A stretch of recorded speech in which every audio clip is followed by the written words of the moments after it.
So why so many laws about sex? I mean, this is crazy, these 3 chapters. I mean, Molech and dead things and sex, all these different little things about. If God saves us, why does he care so much about how we live?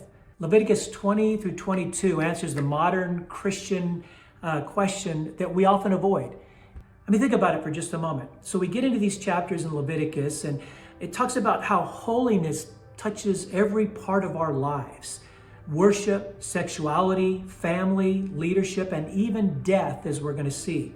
So immediately, I mean, these chapters hit us really hard right at the beginning. Who is Molech, right? I mean, he didn't pull any punches on this one. Molech was this Canaanite deity who was associated with child sacrifice. And it likely involved burning children as an offering to gain favor and success and prosperity and protection and power from this god Molech. And so why does God respond so strongly? Well, first of all, it profaned God's name. He said, listen, I'm not Molech. I am different. I am separate. I am holy, right? It destroys family. I mean, you can imagine you've burned your child, you've sacrificed your child, you've given up your child. Eventually that catches up with you. So it destroyed families. It mirrored Egypt and Canaan. I mean, the very places that God rescued them from, the people were going back to worship the gods that they had left behind. And I think sometimes we do the same thing in our own lives, that we go back to what we used to serve and who we used to serve rather than realize God's rescued us for a better journey. And sadly, we sacrifice our children and families today in much the same way, through our lack of integrity, through our sexual pleasure-seeking experiences that we want ourselves. And we lay these on the altar and looking for success and again, prosperity, the very things that the Canaanite people were looking for. Before going on and answering the question of why not touching the dead, let me ask you just simply, if you would, hit that like button. Just takes a second and it means a lot to us and it really helps as much. So thank you very much. So here we go. Why not touch dead things? Leviticus 21. So touching a dead body, what actually did is it made someone ceremonially unclean, especially for priests.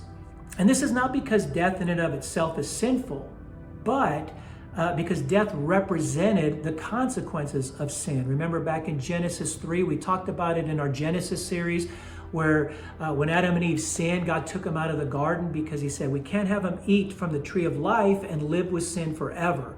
And so obviously sin brings about death, the consequences of that. If not physically, then spiritually, of course. God is teaching Israel that he is the God of life, not death.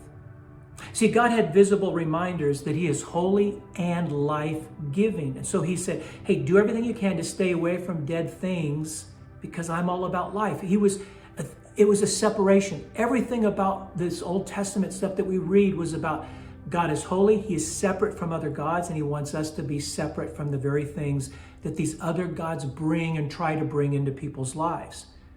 So while we don't follow these ceremonial laws today, we're still called to be and live refusing to let death and fear and despair define us, because we're to bring life to others and have life more abundantly. John 10:10. So why so many laws about sex? I mean, this is crazy, these 3 chapters. I mean, Molech and dead things and sex, all these different little things about. And so why so many laws about sex? Remember that God gave us sex as a gift for pleasure and for bringing life. So think about this for just a moment. Think about the enemy, how he attacks in the idea of if he can have immoral relationships in the sexual area, or if a child is born, how we throw it to the god of Molech and we sacrifice that, and all around us is death now. Death of the soul, death of physically, all of these ways that the enemy tries to bring death. And so you can see these are not just random things that he brings up in these 3 chapters. They're all related to one another. So sex in Scripture is never just physical. It's about covenant and it's deeply spiritual.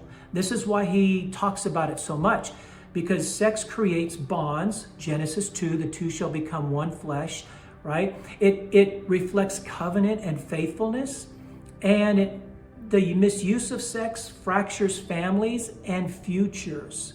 How many times have I seen someone that engaged wrongfully and then lives with regrets in their life. And in Canaanite worship, sex was often part of their worship and their rituals. They would worship with sex with strangers, prostitutes, people that they didn't know. And God has a clear line. My people do not worship like other nations.